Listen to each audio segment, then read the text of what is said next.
Joe, welcome to the show. Thank you so much for joining me. And it's a funny period in your life just now, isn't it? Yeah, something like that. I feel like a lot of the work that you've been doing across the different areas that you're interested in are kind of coming to like a bit of an accumulation. There's the physique photo shoot coming.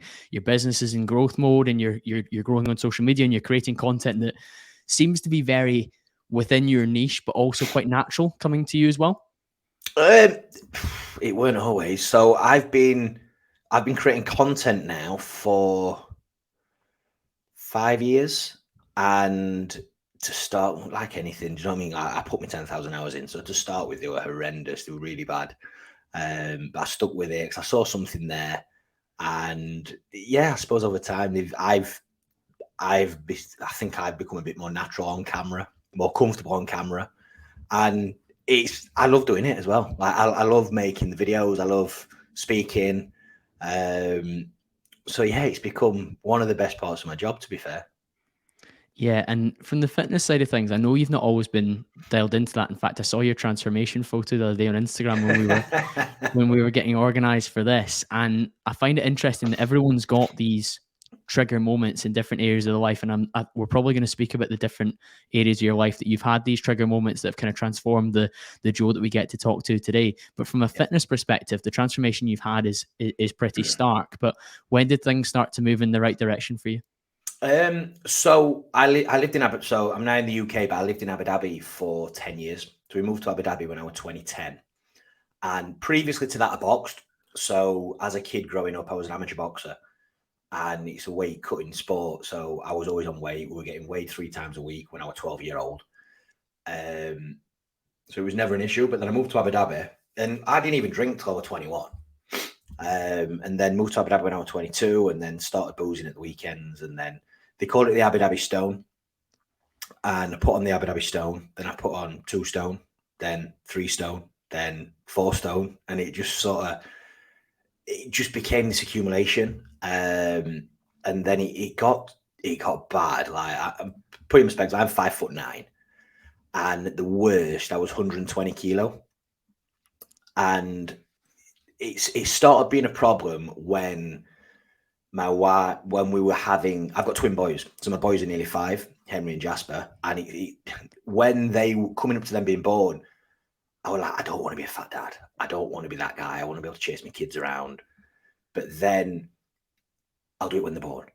Then they were in hospital for 2 weeks in NICU, which was horrendous. They nearly died, to be fair. But when they were in there, it was, I'll do it when they get home. And then the sleepless night started. So, I'll do it when they start sleeping through the night. And then before I knew, I blinked and another year had gone. And it was August 2019, my mum got diagnosed with terminal cancer. And that for me was just like a rocket up the arse. And I just had the viewpoint then that my mum has had her health and her choice. My mum's she was always super healthy. And I'm like, she's had her choice taken away from her. I don't want to waste mine, and I want to see my kids grow up. And sorry, Joe, I think it's amazing when you're able to speak about these things and you realize that moment was pretty transformative, and it's put you in a position where you're going to be able to serve your kids in for as long and as well as you can. Yeah. So that was the trigger point. And then call it fate, call it whatever you want. Literally an hour after that, I got a message on Facebook from a guy called James Goff, who was my first fitness coach. And it was it was a cold Facebook pitch, something on the lines of, I help busy professionals do X, Y, and Z, get in shape, lose body fat, get more energy. And I just messaged him back saying, I'm in. He's like, let's have a call and let's work out. I'm like, no, I'm in. Just send me the payment. Send me the link and I'll pay you. He's like, well, don't you need to? I'm like, James, just send me the link now and I'll pay you. And then that when it all started. And then that was when healthy habits, routines, and started resistance training, started sort of watching what I eat, eating on a meal plan. And it since became, I suppose, borderline habit, routine, or even obsession. Of course. So yeah, it's part of life now. It's interesting because when you moved to Abu Dhabi, that was before it was maybe as fashionable as it is now. Like so many of my friends, so many of my contacts that I know through the podcast and social media have moved to Dubai and Abu Dhabi and Qatar and places like that. But you were probably doing it before it was fashionable. What was the lifestyle like there? Was it still quite strict from that perspective? Because every time I've been since 2016 onwards, it's been more Western each time I've gone in terms of the stuff that we can get up to. Whereas previously it was a bit more strict. It's a strange sort of place. It's like it's not a problem until it's a problem. So what I mean by that is it's not a problem until you do it in front of the wrong person. So in 2010, brunches are a fairly new thing over here, aren't they? Like sort of Saturday brunches, bottomless brunch. We were doing them in 2010 in Abu Dhabi. Like literally because over there back then the week was Sunday to Thursday, so the weekend was Friday, Saturday. It's changed now, more in line with the Western world. But so back then, every Friday we did a Friday brunch, which was literally all you can eat, all you can drink, 12 while 4. And most Friday evenings, most expats couldn't speak just because they had that much to drink every single Friday afternoon. So it was like a well-documented thing that everyone did this, but it was only if you stumbled out of a hotel and stumbled across a police officer, then it was a problem. But they turned a blind eye to it. It's just one of them things. Of course, but when you're in that culture where everyone that you're in a network with is partying every Friday, Saturday, obviously all the calories that come with that. Yeah, that was where the Abu Dhabi stone comes from. Yep, yeah, exactly that. Because you've grown up so active as well with your boxing, I suppose when that comes out and the input comes in from higher calories, it's going to be a deadly combination. And yeah. When you're building a career as well, and this we were saying before I hit record, like how I kind of built my initial following was very much talking about how I was traveling around the UK to different clients and still maintaining shape and actually improving in terms of shape. But it is so difficult because when the hours are long, you are more tired, you're more susceptible to taking the easy option. What was that like for you in those early days when you're kind of building your reputation in the finance world and you're so stretched? It got worse for me. So in 2014, I started working in Saudi Arabia quite a bit. So I was flying out to Saudi most weeks. So my sort of from 2014 to us leaving Abu Dhabi in January 2020, my work week was fly to Saudi. So in the office Monday morning, fly to Saudi Tuesday morning, get back Monday, fly to Saudi on Monday, get back on a Thursday from Saudi Arabia. While I was in Saudi Arabia for those 4 days, I was living at hotels. And because I wanted to maximize my time there and meet as many clients as possible, it was always like 16, 18, 20-hour days. So I'd get up in the morning. I wouldn't have breakfast because I was too busy for that. I'd have 15 full fat cafe lattes all day on my client meetings, which is like a meal in itself. I now know. It'd get to like 3 o'clock in the afternoon. I'd not eaten all day, absolutely ravenous, driving past a KFC, that'll do. So I'd go in the KFC. I'd order 2 meals because I was that hungry at that point. And then I'd be back on the road again, more meetings, get to the hotel at 10 o'clock at night, absolutely ravenous again. Then I'd just literally just complete the room service menu. And I did that for 4 nights. Then I'd come back on a Thursday afternoon and it was like somebody shook a bottle of fizzy pop up and just opened it. And I just went mad at the weekend. It's time to let loose. Yeah. Yeah. I'd been in Saudi where you can't drink still in Saudi Arabia. And I was on my own in a hotel room. I'd not seen my wife for 4 days. I'd not seen my mates for 4 days. So we'd be out brunching. We'd be out going for nice dinners. We'd be boozing every weekend. And it just got worse and worse. But I didn't realize how bad it got until really just looking back. And I had this sort of naive view at the time of I can do it if I want to do it. Like I used to box. I can get fit if I want to get fit, but I'll do it later. And like I said, the catalyst for me was when my mum got ill. Yeah, I'm a big fan of James Clear Atomic Habits, and every action that you take is a kind of reinforcement of a future identity or a future habit that you're building. And each time that you were telling yourself, oh yeah, I could change this if I want to, but if your behaviors weren't aligning with that, you're just getting further and further away from the Joe that we see today, which has taken years of cumulative habits to build and to shape and to make a lot of the things that you do now, which people would be like, oh fuck, that's really hard work. To make that almost second nature to you has taken a long time to build up. So the further away you get from that, the more often you go to the KFC drive-through when you're hungry and you order 2 meals, when you raid the mini bar or the room service. That is just a movement away. And don't get me wrong, some people can do that once in a blue moon and they put it on the back burner. But if that becomes the regular go-to thing, then you do end up in a position where you are 120 odd kilos at 5'9", and your health markers are way off. And I appreciate like such an emotive subject to discuss your mum, but when you are faced with mortality like that, I've experienced that with a number of my guests have shared. When you experience something like that, you have to react in a way that puts yourself first, but also supports those people around you. And I think it's amazing that you've decided to do that. Yeah. And again, what I've learned since then is I try and take the gift in every negative situation. So if it wasn't for my mum being diagnosed with cancer, I wouldn't have got my health in order. I wouldn't be in this position today if it wasn't for that. I'd probably still be massively overweight. I'd probably still be unfit. I was out of breath when I was climbing the stairs. Like, it was bad. So I try and find the gift in every situation now. One of the things you were talking about was when you were driving around on work business, you were just getting in the fast food or ordering from the mini bar or in the room service. That's obviously expensive. We're definitely going to talk a lot about money during this podcast, but I believe there's quite a different relationship with when you find money or when it's not your money that you're spending. So say, for example, after this episode, you walk outside, there's a £10 line on the pavement. I think you behave differently with how you spend that £10 to if you had earned that £10 in a shift in a restaurant, for example, working for an hour.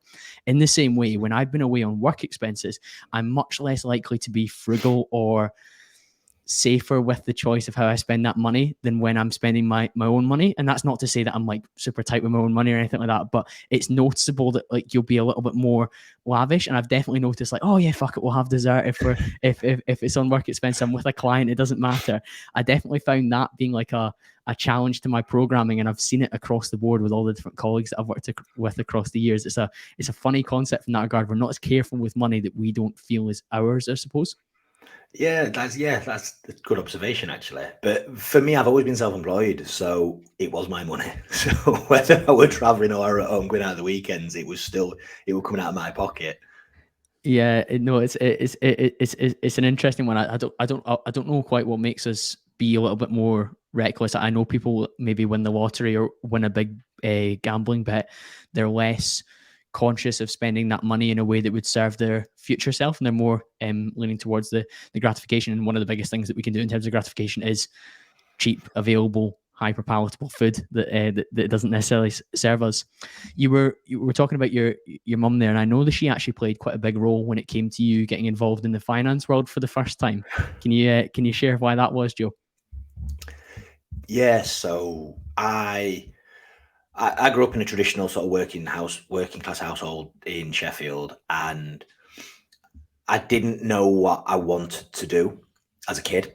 All I knew was my dad's a market trader, so my dad sells second-hand bric-a-brac on Sheffield Market. My mum's always sort of had office jobs, and all I knew was that I didn't want to work on the markets with my dad, and I had it drilled into me. So I'm of that era where if you don't go to university, you're a bin man, or you're working on the markets with your dad, and I'm like, I don't want to do either of them. So I was going to college just because I didn't know what I wanted to do, because I'd had this drilled into me that without that, you're going to be a bum. So left school in the summer. I had all intention of spending 6 weeks in bed, and my mum were like, right, get out, get a job. Oh, I'm going to college in September. She says, yeah, but you can get a part-time job. So they used to keep me out of the house every morning when they went to work. I'd then go and hide around the corner. When they left, I'd then come back in, play my Xbox all day. And a couple of weeks in, my mum came, my younger brother used to play Sunday League football. The mum came back, she went, I've got you an interview at a bank. So, doing what? I don't know. Like, one of the mums, Julie Chan, she's called, I owe her a lot. She says, Julie's a bank manager, and she says she'll give her a job. So, and this when Julie was the customer service manager for Lloyd's TSB in Sheffield, in the High Street branch in the city centre. So I went downtown on this Saturday, whenever it were, and I took a mate with me. So me and my mate went into the banking hall. He sat down. I went to the front. I had no intention of wanting or getting this job. And Julie came out, and she took one look at me, looked over my shoulder at my friend who was sat behind, went, "Come here," took me in an office, and she says, "Listen to me now. Drop the attitude. I know you switched on. I've promised your mother I'm going to give you a job. If you lie to her, I'm going to ring her now and I'm going to tell her that I've given you the job. So if you lie to her, she'll know. Now get the fuck out of my office." And as I'm walking out this banking hall, I just said to my mate, "I think I've got a job in a bank." And he went, "Doing what?" Oh, I still don't know. So that was that. And then I started working as a cashier on Saturdays part-time. And Yeah, I fell in love amazing with from it. Julie. Yeah, I was going to ask, when you get a job in those circumstances, I guess Julie was kind of no nonsense, so you show a level of respect because the teachers at school can't really speak to you like that. Whereas in the real world, before you go into the college environment, she's kind of giving you a bit of a shake, and she's a working woman. She knows the way of the world, and you're like, right, okay, well, maybe I'm going to have to Yeah. to kind of shape up here.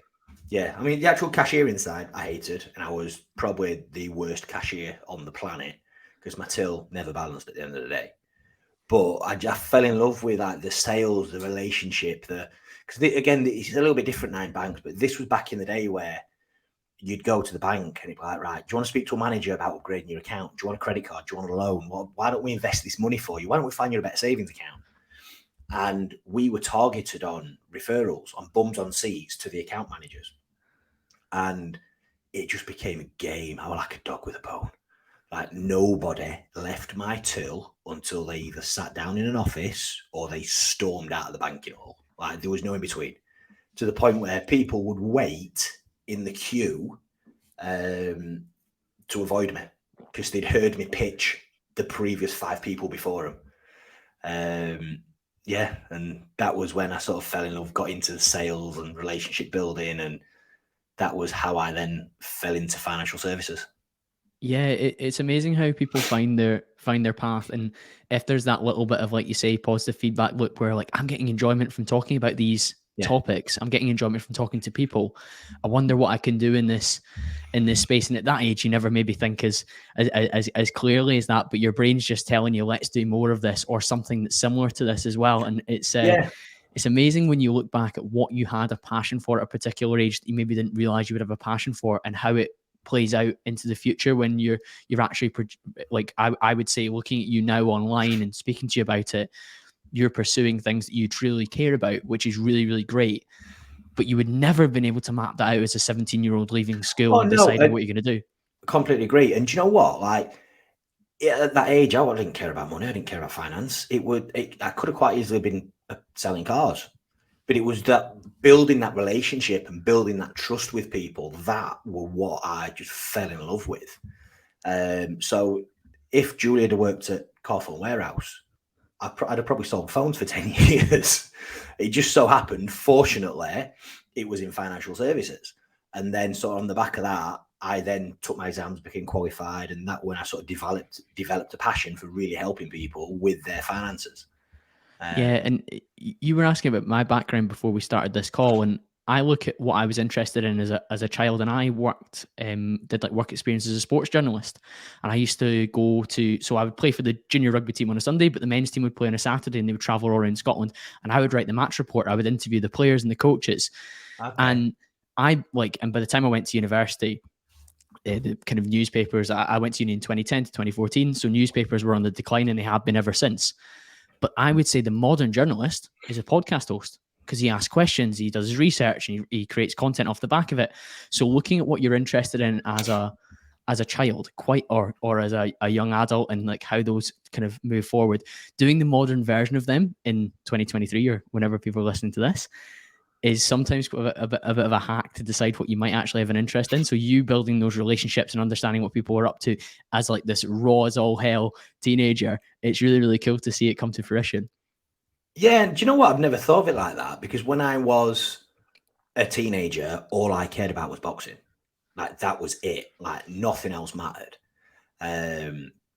But part of that, so the coach, the guy that ran the gym, Glyn Rhodes, who was like a second dad to me, like he used to have us singing nursery rhymes in the gym. He used to have us sort of shadowboxing in slow motion, singing "I Can See a Rainbow." It used to make me speak to everyone in the gym.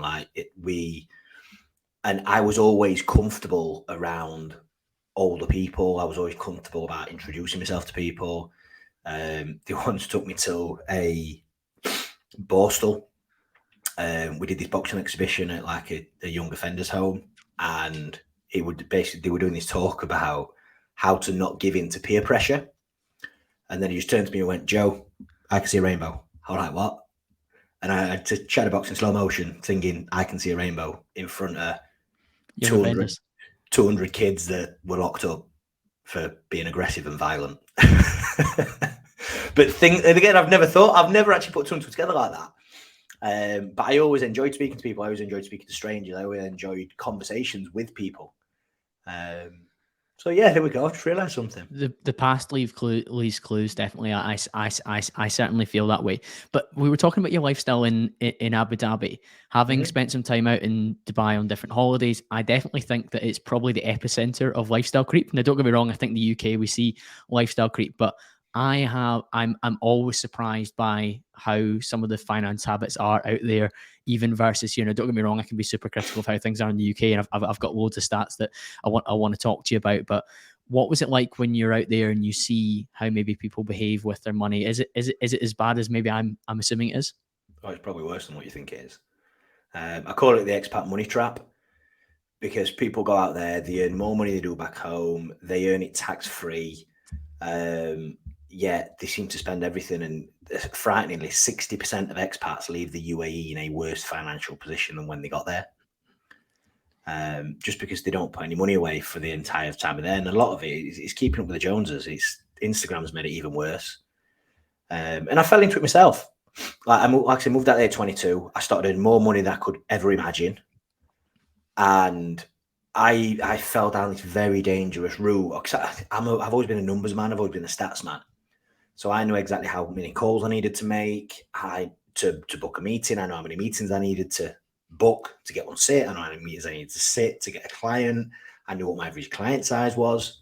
So I'm quite ashamed of it now, but I actually got to a stage where we're looking at expensive things as not monetary value anymore, but that's just a deal. That's just a client. Just need to work a bit harder next week and I'll just earn it back. And that's sort of a very sticky path to go down. And again, I try and take the gift out of everything. But what brought me down with a bang was my wife and we got married and found out we couldn't have kids. So we started going through IVF. And it took 5 rounds of IVF before we were blessed with our twin boys, Henry and Jasper.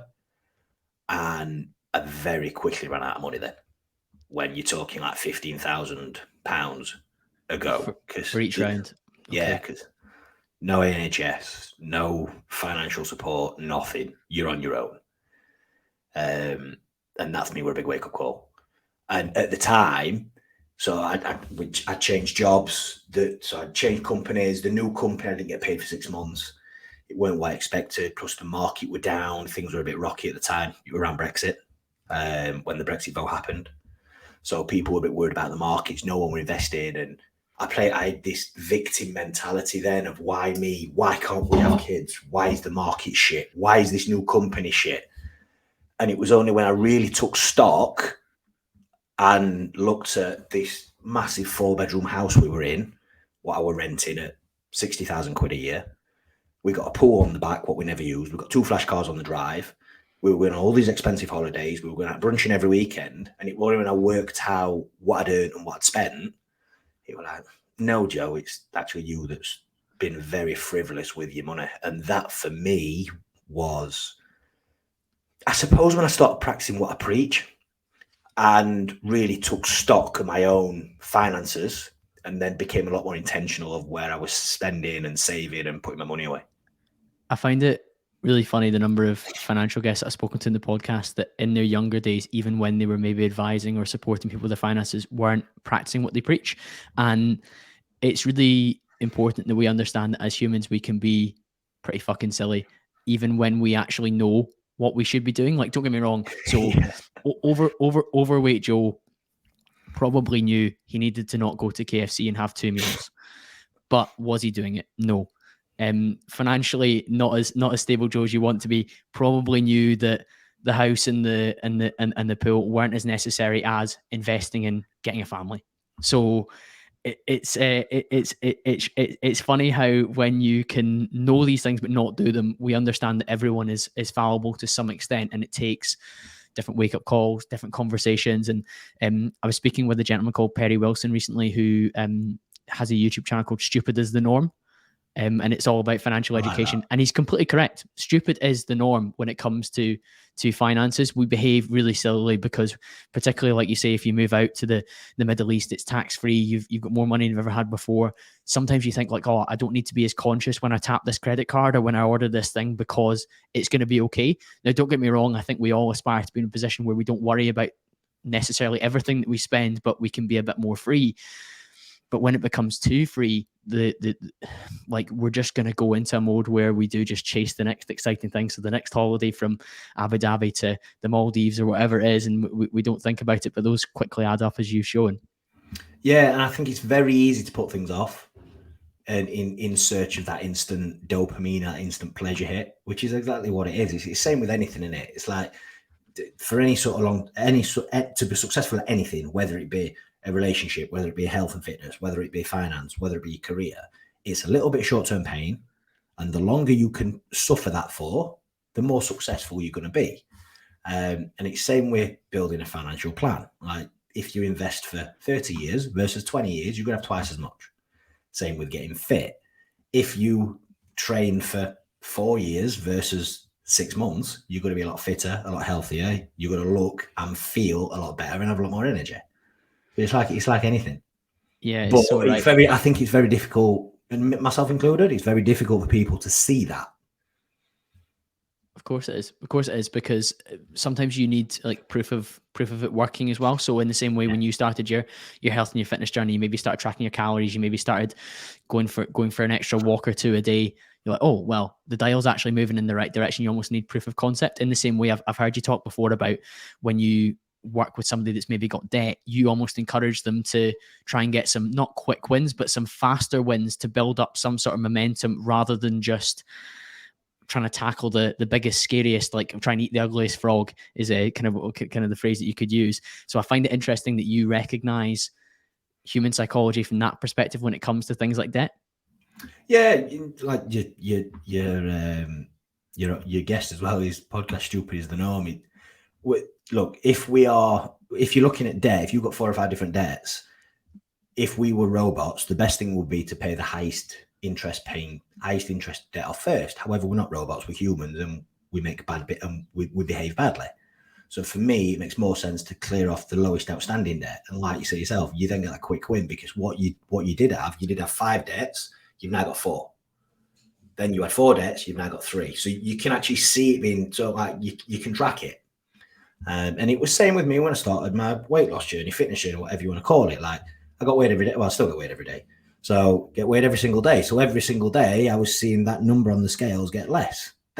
Again, I'm a numbers man. That's a direct win. Like that worked yesterday. So I'll just do it again today and do it again tomorrow. And yeah.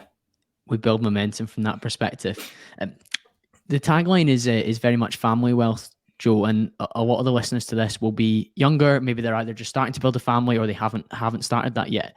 What are some of the considerations people need to have when it comes to the longer term? So the number one question I get of people is, Joe, what's the best investment I can make?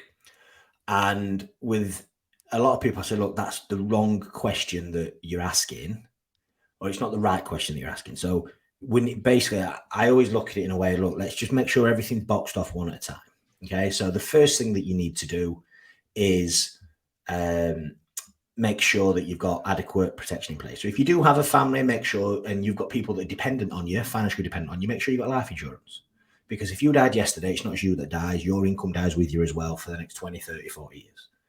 If you've not got a family, if you're single, look, your health is still dependent, your income is still dependent on your health. So the policy you can take out that if you got diagnosed with a serious illness or if you had a serious accident that meant you couldn't work for 12 months, it pays you out a lump sum. You can then live off that lump sum till you get yourself back on your feet. Okay, so that's number one, is make sure you've got proper protection in place. Just on that, Joe, yep. that was something that shocked my audience when I hosted Pete Matthew from Meaningful Money when he spoke about that, because again, the audience are younger. They maybe don't necessarily immediately think of that. And I know I didn't think of that until I had a mortgage, because you don't necessarily think of these things until you have overheads that would pass on to your nearest of kin. And again, we started off this podcast talking about mortality. People often want to avoid that topic at all costs. So when you raise it, it can send a kind of sharp emotion to be like, oh no, not for me. And you were saying overweight Joe was putting off losing the weight. I can do it one day. People definitely think that way when it comes to particular types of insurance as well. Well, the stats are 1 in 2 of us will get cancer at some point in our lives. So statistically, either me or you are going to get cancer.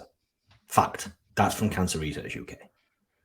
And the way the policy is called critical illness cover. And it's exactly what it says on the tin. If a doctor taps you on the shoulder and says you have been diagnosed with X, it pays you out a lump sum. And the way I look at this, it's actually the best odds lottery that you'll ever play. Because statistically, like I said, the chances are something will happen during your lifetime. Excuse me. And if you get diagnosed with a serious illness, one of two things is going to happen. Either you're going to die, or you're going to be incapacitated for a very long time. So if you're going through chemotherapy for 6 months, 12 months, 18, 24 months, what are you going to live off during that period? Because your rent still needs paying, your mortgage still needs paying, you still need to put food on the table, you've still got your car payments. So what this policy does, it basically pays you that out to give you freedom and flexibility to do what you want to do with it. Whether you clear your debts off, whether you just shove it in a bank account and live off it until you're back on your feet again.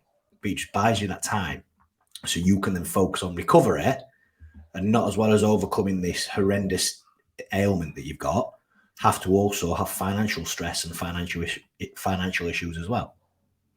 Yeah, I'm a huge fan that people are having these conversations early enough and on different platforms where more ears can consider it, because, like I say, it's an uncomfortable thought.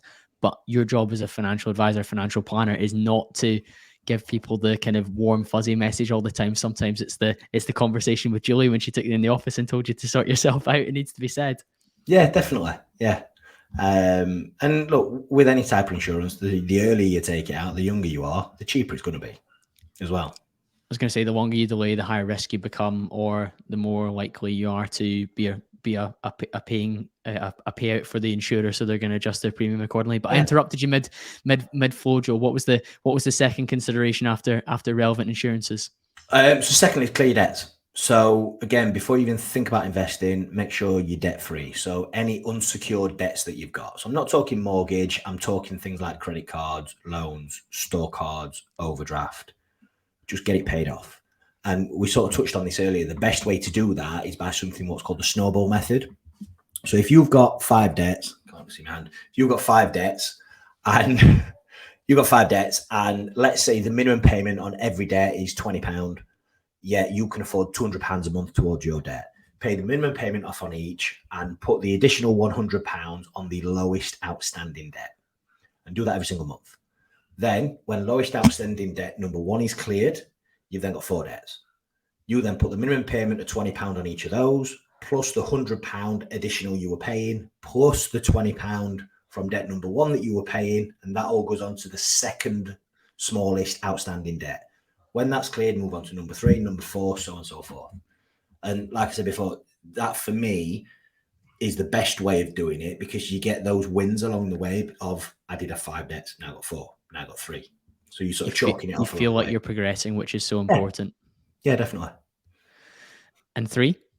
3 is 6 months in emergency pot. So make sure you've got a separate bank account with 6 months expenses in there. So, and this sounds like a lot of money to a lot of people, and it is, but it'll cost you even more if you don't have it. So if you're earning £4,000 a month and you're only saving, if you're earning £4,000 a month and you're saving £1,000 a month, that means you are spending £3,000 every single month. Therefore, you need £18,000 in a separate bank account. That's not for a new telly. That's not for a summer holiday. That's for emergencies. That's if the boiler breaks down, the car breaks down, the kitchen roof leaks, family emergencies, money that your salary generally won't take care of. And the reason I say this is super important is that if you do not have this and something happens, you then need to bounce off a credit card, which will then take you 10 steps back. So that's really important. Completely on board with that. And just as an example from my personal life, I kind of learned about emergency funds back in April 2020. I interviewed Andrew Craig, who wrote How to Own the World. It's one of my favorite investing books. And he was talking about that. And again, listeners in the audience were like, oh, never heard of this concept before. I've always been trying to like get my money into the market and invest. But if I don't have something. So in the last 2 years, I've had a roof repair on the flat, totaling 11 grand, and a boiler that was like 2.5 or something like that. So these things do come up. And if you don't have that available, I also in 2019 had a redundancy, and I didn't have an emergency fund at that point, but I didn't have a mortgage at that point, so it was a little bit less severe. So it's it is a case of like, oh, it won't happen to me, but it definitely does happen semi-regularly. And as soon as that emergency fund was depleted for me, I scaled my investments to try and make sure that I was building the emergency fund back up as quick as possible. So rather than my, for argument's sake, £800 that I was putting away into HL and Vanguard, it went down to like 400 while I was trying to build up my emergency fund as fast as possible again. Yeah, exactly that. Because the difference between having it and not having it is the difference between a small financial road bump and it completely derailing your entire life. Exactly. It's again, it's just that kind of start warning, isn't it? But I was doing some research before this, and over 40% of people in the UK do not have enough to put themselves for 1 month if they were to get a redundancy or in the absence of their income. And off the back of that, let me see where this is wrong. Money and pension services. So it seems legit. 9% of the people in the UK have no savings whatsoever. Like wild, like just like no savings whatsoever. But then a further 5 million have less than £100. So there are people that are living month to month or day to day. And if a big thing comes up, like you say, they pull the credit card out and they use that to cover these upcoming expenses, which of course leads to debt, because what are the chances they can pay that off if they're already heavily leveraged and they're not able to save money on a regular basis? I think we've been, as a society, quite drunk on easy credit for a very, very long period of time. And when these interest rates came up to try and control inflation, it's been a bit of a rude awakening for a lot of people when it comes to their debts. It's become the norm though. I bought a 20 quid t-shirt off a very well-known website the other week, and it asked me if I wanted to split it over 3 payments. A £20 t-shirt. Do you want to split it over 3 months? I'm like, no thanks. It's Delayed insane. gratification is not allowed nowadays, is it? Like you were saying, you grew up in a very working class household. I was definitely fortunate to be like comfortably middle class, but my parents wouldn't have let me buy something if I didn't have the money available at the time. So like, save up, put it in your piggy bank, and then we'll go to the shop and you can get it. Like there is an element of these lessons still ringing true even as an adult. Like, put your credit card away for now, and don't get me wrong, I use my credit card for expenses that I know I can pay back in the future because I've got a direct debit set up to pay them off, and I'll get some points from Amex and whatever else. But I'm playing a game that I know I can win because I've got my numbers and my figures in order. But many people are just getting the credit card out and almost looking at it as like free money or a really cheap loan, but it's not a cheap loan if you end up not paying it off on time. Yeah, exactly. You like I say, if you are using, I do exactly the same thing with mine. Like, I put everything on my Amex card and then pay it all off. But you need to be organised with it. You need to make sure that you clear every month. Otherwise, you'll end up well out of pocket. Yeah, exactly that. You recently spoke to Ian Ramsey, who's the AHR's chief investment officer. You guys were talking about the markets post Russia and Ukraine and kind of looking at how important that was, because it seems to be that a lot of people just immediately say, oh, Russia and Ukraine, that's why the market's down. Sometimes we need like a reason to explain why the market is the way it is. What did you guys find and what were you discussing? I mean, the main thing is ignore the news. What I say to people on a regular basis, because too many people make 30-year investment decisions based on the last 30 seconds worth of news. So with any sort of portfolio, yes, you need to make sure you're well diversified. Yes, you need to make sure it's in line with your appetite to risk. But what worked 6 months ago, what worked a year ago, what worked 2 years ago, typically will work moving forward. And the best way to invest for most sort of DIY investors is just buy a fund that tracks the market. And I say this time and time again, it's about time in the markets, not timing the markets. And the only people that lose out are the ones that try and buy in and sell out and think they can time it right. I mean, if you look back to 2020, during the COVID pandemic, when the markets dropped by 40% overnight in March. If you would have been invested, and again, at that time, I made a point of getting on a call with every single one of my clients. I didn't sleep for about 3 weeks. I wanted to meet every single person and just look them in the eyes and just say, and every single person went, "What we're going to do?" I'm like, "We're going to do nothing." Like, "What do you mean?" I'm like, "Nothing." Because what worked a month ago, what worked 6 months ago, will continue working. And I'm like, "Look, we don't know how bad it's going to get. We don't know how long it's going to take. But what we do know is that the sun's going to keep shining, grass is going to keep growing, and the world's going to keep spinning around. So things will prevail. We will reach a bottom and it will come back." And at the time, I compared it to read a really interesting article about the Spanish influenza in 1918. So the Spanish influenza, which was the first pandemic, if you want to call it that, lasted 18 months. And it actually panned out pretty much like COVID did, where there were 3 waves. So there was the first wave, then there was the second, then it got better in the summer, then there was the second wave in the winter, and then a third wave the spring of the year after.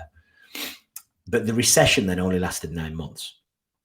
And so the example I used then was, look, if we compare it to that, what happened over 100 years ago, the good and the bad is we're a lot more well connected now than we were back then.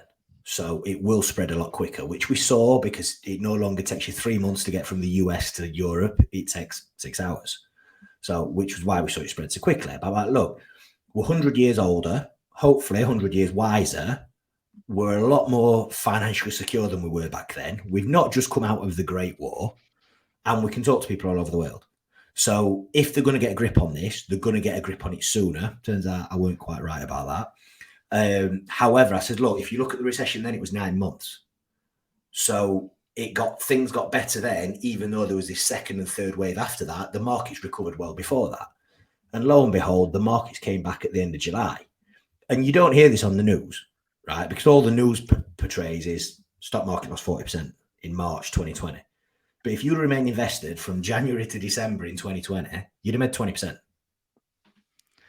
Exactly. There's a good news story in there, isn't there? And it's about just remaining calm and remaining quite stoic with your emotions during a period of time where everyone else is losing their heads. And I do think the financial behaviors during that period were demonstrative of how calm people were during that period, and how much can you zoom out. Perspective is a hell of a thing. Like, can you give yourself longer term horizons? Like, I think in this age, like we're talking about instant gratification, where you are seeing people make massive profits from whatever they were flipping, whether it was stock, shares, or crypto coins. People were either making massive profits or massive losses, and you're thinking, well, it's much easier to just stay calm, keep going over the longer term. Like, well, to be fair, after if we say Russia Ukraine was a trigger point, but certain things around it were related to that, I think my Vanguard's like 7% down, which is pretty nasty to look at. But at points during my time investing since 2018, it's been like 25% up because the S&P 500 was doing exceptionally well. So it's a case of, look, the concept does work. We're just in a bad period just now. Don't sell when it's low. In fact, keep averaging in, and you're going to lower your cost. Yeah. Yeah. So when the markets fall, if you're investing on a regular basis, it's amazing. Like, a falling market is the greatest gift to a monthly investor, because if the market falls by 20% this month, it just means next month you get 20% more for your money. So when the markets fall, I know it's easier said than done, but when the markets fall, think of it like the January sales of investing. It's amazing, because the market over the medium to long term, the market's only ever going in one direction, which is up. In the short term, they bounce around, but over the medium to long term, they only ever increase. And so another stat I've got with that, if you look back to 1928 until now, there's been 36 bear markets, i.e. falling markets, and 37 bull markets, okay, of a rising market. The average loss of a bear market has been 36%. The average gain of a bull market has been over 120%. So again, we've got 100 years worth of data which says just remain invested within the markets. And what we are going through, and again, you don't hear this on the news, but what we're going through now is a completely normal market cycle, and the market needs it in order to reset. But again, what follows any sort of recession, what follows any sort of fall in the market is a recovery, i.e. things are going to get better and they're going to get bigger and they're going to get stronger. It's so easy to be pessimistic, but if you genuinely believe that any fall in the market is different this time around, you are betting against the continued evolution of human progress, which is a really, really pessimistic view to take. And I spoke to a finance YouTuber called Damien Talks Money, and we clipped up one of the things where he was saying that Michael Burry has predicted 30 of the last 2 crashes or whatever. And it's funny because, of course, these doom mongers, they're going to be right at some point in terms of like, oh, I've been shorting the property market for this long and it's come to fruition, or I've been shorting this stock for this long and it's come to fruition. But you kind of only hear when they're right, rather than all the times that they throw enough shit at the wall and it doesn't stick. And you're like, oh, well, like we all need to be calm. But the reaction to that was quite varied. Like a lot of people who do generally like, oh, this is the end of days kind of period. This is the end of empire. Now, don't get me wrong, there is some merit to saying that the US is losing its position as the kind of leading power. So things like the S&P 500 isn't as bullish as you maybe were in the past, but you are still betting on 500 really good companies, some of those to pull through and to grow and to move forward. 500 of the world's largest companies as well. Exactly. So it's like anything. The sun's shining here, believe it or not. For once, I can go outside, put a video out saying it's going to absolutely piss it down tonight. If I do that every single day, at some point, I'm going to be right. And that's what a lot of these people do. Yeah, it's really easy to do that. Another common theme amongst my successful financial guests has been an interest in property, and I think during a period where other asset classes became a bit more sexy, in particular crypto, and I know you've got your strong opinions on that.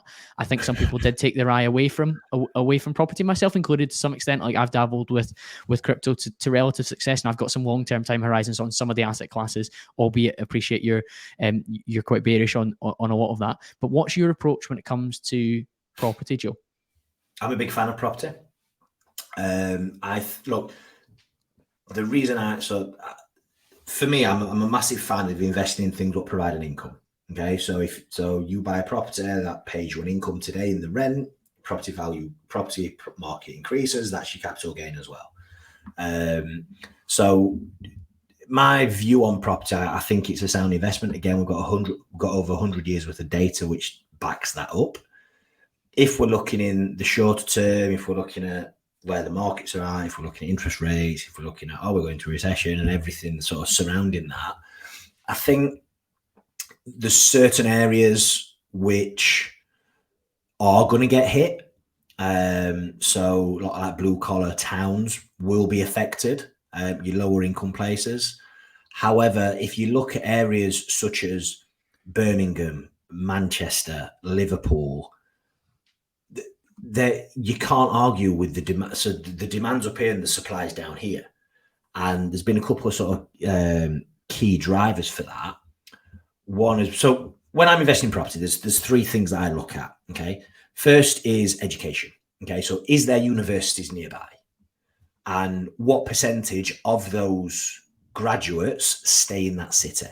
So if you look at the likes of Birmingham, Manchester, where I invest quite heavily, it's over 40%. So for every 10,000 students who graduate, 4,000 stay in the city. And I'm yet to meet a graduate with 50 grand in the bank to buy a nice apartment in Manchester or Birmingham city centre. So what that does every year, it pushes up the rental demand. Okay.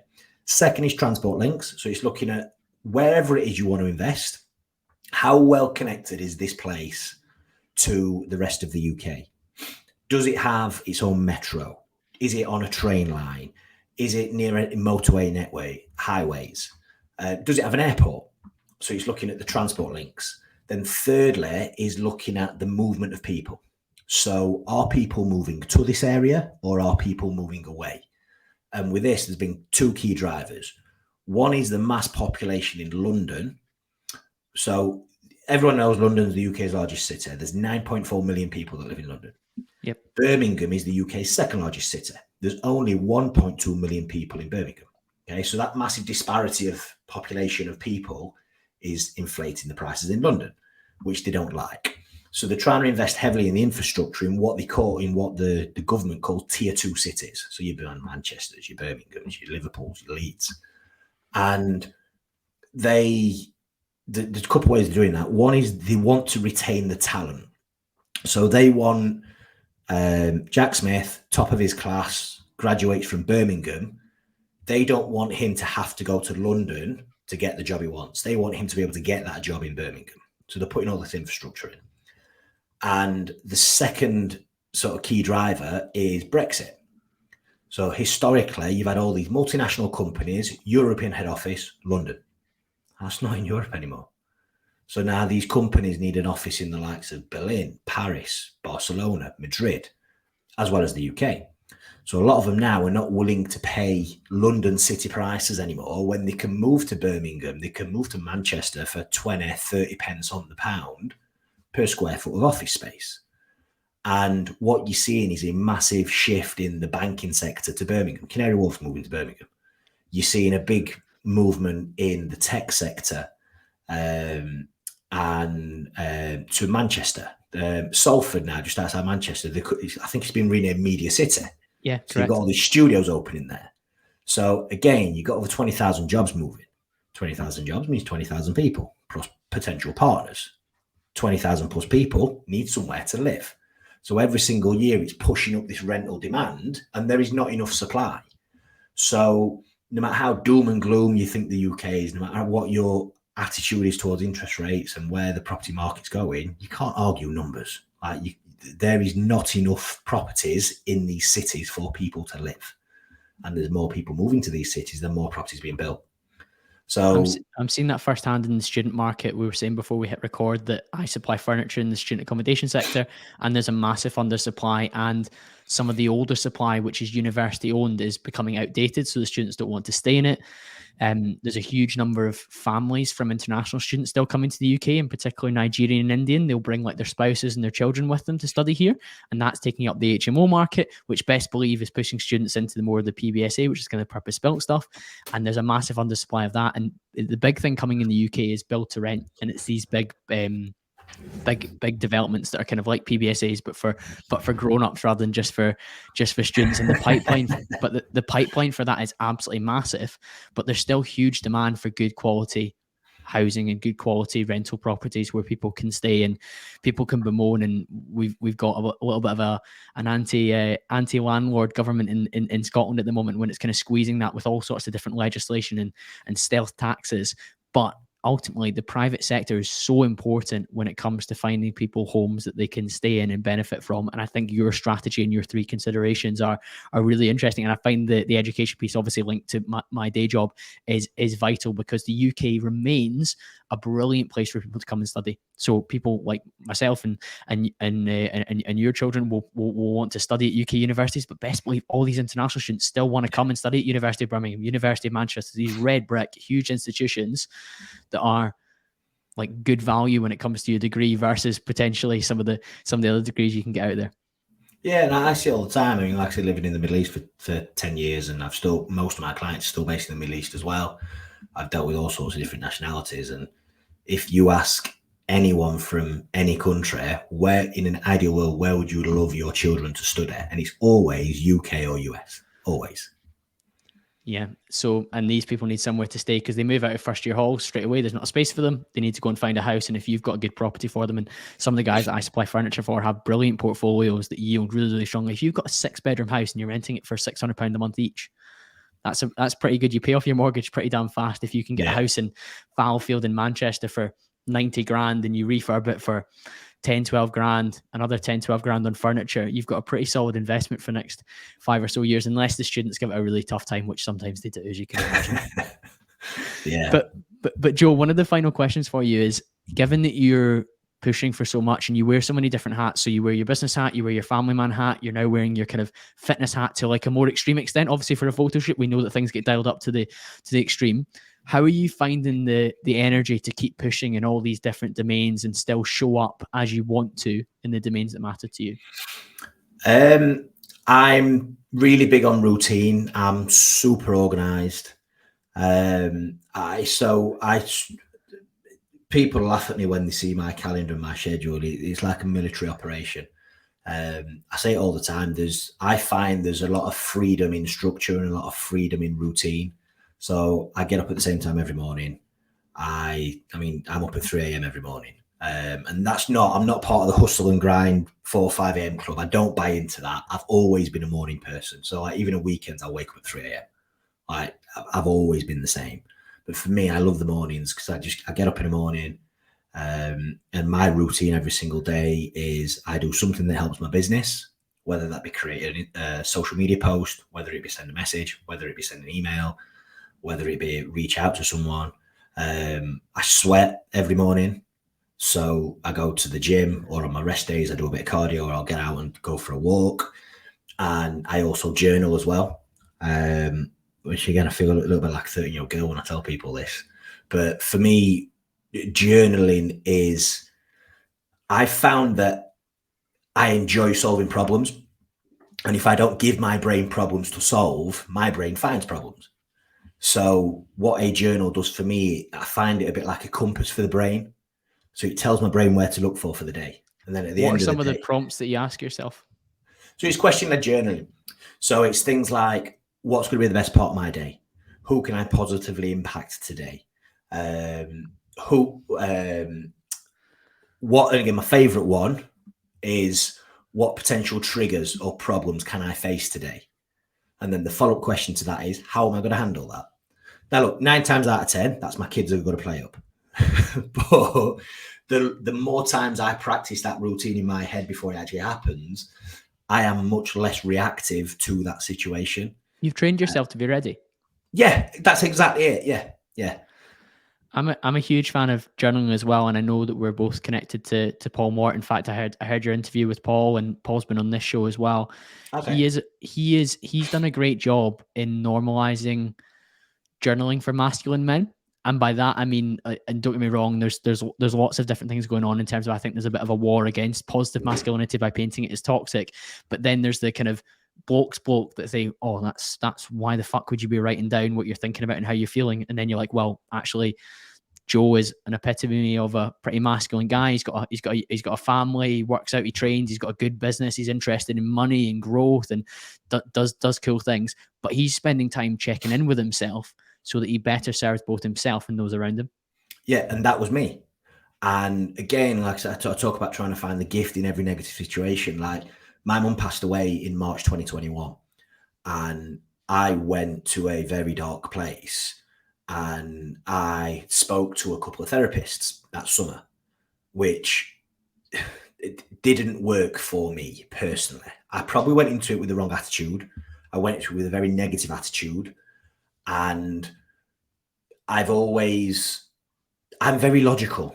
So I would go into these meetings with these therapists saying, tell me what to do. Like, I can't control my emotions. I'm crying all the time. I'm angry at the talk all the time at my wife and my kids. They've done nothing wrong. I want to burn the world down around me. What can I do? And they were like, no, it doesn't work like that with mental health. We need to do this and work out the root of this and this. And I'm like, no, just give me an A to B to C to D. Just give me clear instructions. Whatever it takes, I will do it. And they didn't give me any sort of straight and direct answers. And I remember going into one of them one day, and I had a massive argument with Laura, my wife. Completely my fault. I called her a vile name. And I went into this call with this therapist. I said, I've called my wife X this morning. And you're like, but it's not your fault. Right? I said it.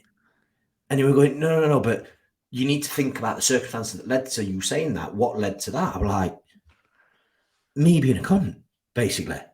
Like, yeah, but what led you to feeling that way? And I'm like, I just got angry and I just shouted and I called her this. And I just felt that they were just trying to excuse me. And I listened to Paul Mort Will Save Your Life over a weekend, and I cried through the entire book, through the entire audiobook. And it was on the back of that I reached out to Paul in August 21. And I've worked with Paul very closely ever since. And again, but if it wasn't for very long answer to your question, it wasn't even a question, I just went on for a rant. But if it wasn't for my mum passing away, I would have never, because I now know that these issues, if you want to call them that, I've never handled my emotions well. I've never sort of controlled my emotions. And it was only when my mum passed away that it made me then tackle that head on, reached out to Paul, and Paul was exactly what I needed. at that point, and even now, where he's a man's man, is from the north of England. He calls it how it is. He calls you out on your bullshit, and he just gives you an do this, then this, an A to B to C to D guide. Very straightforward, very logical way of tackling things. So that's what we need. Yeah. And it's interesting. I've had a few different guests discuss this, that female and male depression should be treated slightly differently in terms of the hormones that we have going on. And male depression, one of the big things, and I'm not saying not diagnosing you with depression, but in terms of when you're in that low point, one of the things that we need is solutions and actions. Because when you have a conversation with somebody, you feel like, I need to be told what the next step is to move this forward. Whereas a lot of females typically, and this is from a therapist that's been on the podcast rather than just me bro sciencing, said that a lot of females like to talk about their problems and share, whereas the men can share, but then they're like, right, what next? I may have emptied my problems, but I need to know what the next step is to make me feel like I have an element of control. And that's what needs to come next. And that's why one of the big challenges around the mental health crisis in the UK is that we aren't actually providing that for men, because we're treating everyone's depression or low points in exactly the same way. And you've benefited from Paul's action-led approach because it's catered to you as a man. And I think the word depression is used too much as well, if I'm honest, because that was the first question that they both asked me. Do you feel depressed? And I'm like, what is depressed? And like, it's different for everyone. I'm like, tell me give me a tick list of what I should feel if I am depressed or not, and I'll tell you whether I'm depressed. Like, wait, don't work like that. It's different for everyone. I'm like, I don't know if I'm depressed. And again, and it's just, I find it's very easy to put a label on people. And that one thing that I learned from Paul is like, no, you're not depressed. You're just feeling this certain way because of this, what has happened to you. Or happened for you even. And yeah, I just love his direct approach, and it's really worked for me. It really resonated with me. Yeah, well, I certainly think it's worked well, and I'm delighted to see all the stuff that you're doing, Joe. I think you're putting out phenomenal content for people that's extremely actionable in a topic that is a little bit isolating, because finance can be confusing. You're setting a great example for yourself, your family, with what you're doing with your fitness, and I'm absolutely loving seeing it. But for people that want to continue the conversation with you, where should they head towards? Easiest place is my Instagram. So it's Joe, JOE _family wealth 101.